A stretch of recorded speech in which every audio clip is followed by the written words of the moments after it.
Assalamualaikum warahmatullahi wabarakatuh. Apa kabar semua? Semoga semua dalam keadaan sehat ya. Hari ini kita akan pelajari interaksi antar negara-negara ASEAN. Tujuan pembelajaran kali ini yang pertama menjelaskan pengertian interaksi antar negara-negara ASEAN.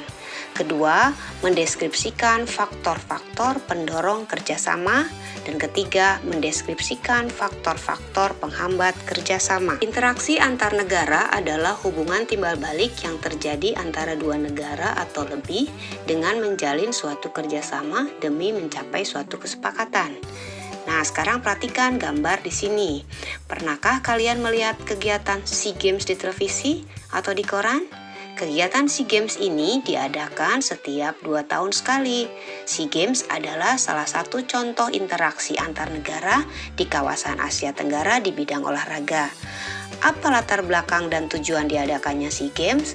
Apakah terdapat bentuk kerjasama di dalamnya? Tentu saja, karena ini adalah suatu kesepakatan bersama antara negara-negara kawasan ASEAN.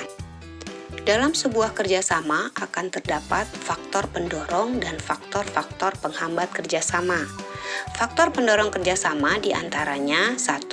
Faktor persamaan dan perbedaan sumber daya alam.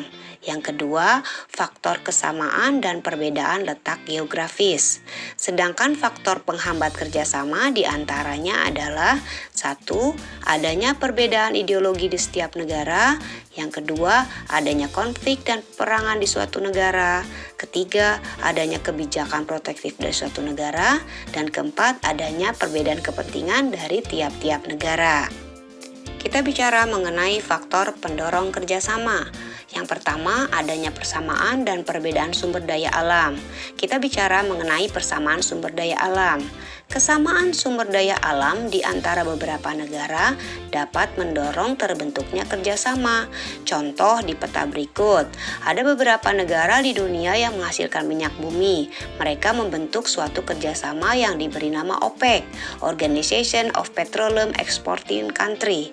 Dan Indonesia menjadi anggota dari OPEC karena negara kita memiliki kesamaan, yaitu menghasilkan sumber daya alam berupa minyak bumi. Berikutnya, perbedaan sumber daya alam. Perbedaan hasil alam seperti sumber daya pangan di setiap negara akan melahirkan kerjasama. Contoh, Indonesia kaya akan hasil pertanian dan bahan tambang, dan Singapura menghasilkan barang-barang teknologi, tetapi kekurangan bahan pangan. Maka Indonesia akan mengekspor hasil pertanian berupa sayuran dan buah dan juga bahan baku industri ke Singapura, dan Singapura akan mengimpor hasil teknologi ke Indonesia. Begitu pula dengan Thailand yang kaya akan beras, maka Indonesia untuk mencukupi kebutuhan beras akan mengimpor dari negeri Thailand. Kegiatan impor dan ekspor ini adalah bentuk kerjasama untuk saling mencukupi kebutuhan dalam negeri. Faktor pendorong kerjasama yang kedua adalah adanya kesamaan dan perbedaan wilayah. Karena persamaan letak geografis, beberapa negara di suatu kawasan akan mengadakan kerjasama untuk menjaga kestabilan dan keamanan negaranya. Contoh, negara-negara di kawasan Asia Tenggara membentuk kerjasama melalui organisasi ASEAN. Nah, sekarang faktor-faktor penghambat kerjasama. 1. Perbedaan ideologi. Ideologi merupakan gagasan atau pedoman hidup yang mendasari pemikiran sebuah bangsa. Ideologi akan menjadi ciri khas suatu negara karena semua tatanan kehidupan masyarakatnya berdasarkan ideologi tersebut. Perbedaan ideologi ini akan menjadi penghambat karena memiliki ketidaksepahaman dalam tatanan kehidupan sebuah negara. Namun faktanya sekarang, setiap negara di kawasan ASEAN tidak ada yang menutup diri dari kerjasama antar negara ASEAN. Yang kedua adalah konflik dan peperangan. Konflik dan peperangan di suatu negara akan mengganggu stabilitas dan keamanan, sehingga akan menghambat kerjasama. Contoh konflik yang ada di ASEAN, yaitu Indonesia dengan Malaysia. mengenai perebutan wilayah Pulau Sipadan dan Likitan.